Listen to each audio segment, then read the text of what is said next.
دوستو اگر ہماری ویڈیو اچھی لگے تو سبسکرائب ضرور۔ اعوذ باللہ من الشیطان الرجیم، بسم اللہ الرحمن الرحیم۔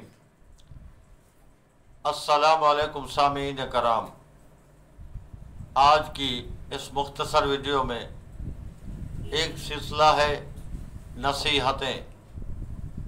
آج ہم ایک چرواہے کی کرامت اور حضرت موسیٰ کا خدا سے سوال کرنا، ذرا غور سے سننا ہے۔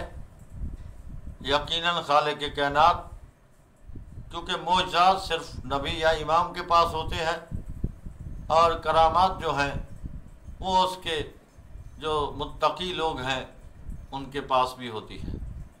روایت میں ہے کہ ایک دن حضرت موسیٰ ایک صحرا میں تھے، انہیں بھوک نے ستایا، تلاش خوراک میں ادھر ادھر دیکھا تو ایک چرواہا نظر آیا۔ اس کے پاس گیا اور پوچھا، تیرے پاس کھانے کو کچھ ہے؟ اس نے کہا، ہاں اللہ کریم ہے۔ یہ کہہ کر اس نے اپنا عصا ایک پتھر پر مارا اور وہ دو ٹکڑے ہو گئے، نیم دو ٹکڑے، ایک حصہ سے پانی اور دوسرے حصے سے دودھ نکلنے لگا۔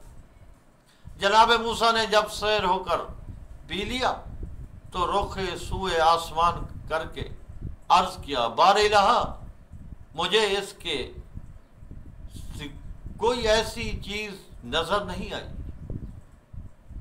خلیے سے میں دیکھ رہا ہوں، یہ عام آدمی ہے لیکن یہ شخص صاحب کرامت ہے۔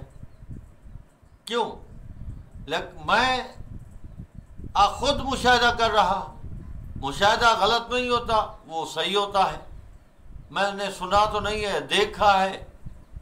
اس کا یہ کون شخص ہے اور کون سا عمل ایسا ہے جس کی وجہ سے تو نے اس کو یہ کرامت عطا کی ہے؟ ذات احدیت کی طرف سے بذریعہ وحی جناب موسیٰ کو جواب ملا کہ اس شخص میں ذیل کی 5 خصوصیات ہیں، انہی کی وجہ سے میں نے اسے یہ کرامات عنایت فرمائی ہیں۔ وہ کون سی کرامات ہیں؟ اللہ نے ارشاد فرمایا، اس آدمی کے اندر یہ صفات ہیں، میں نے اس کے دل کو کبھی اپنی یاد سے خالی نہیں پایا۔ پہلی بات، ہمیشہ اس کے دل میں میری یاد ہوتی ہے۔ دوسری بات، اس کے دل میں نے حسد نہیں دیکھا۔ نمبر 3، یہ شخص گناہ تو کرتا ہے لیکن گناہ پر اصرار نہیں کرتا، یعنی اگر اس سے ایک دفعہ کوئی گناہ ہو جاتا ہے، یہ اصرار نہیں کرتا، دوبارہ اس گناہ کو نہیں کرتا۔ اور اسی طرح رزق کی ضرورت سے زیادہ فکر نہیں کرتا۔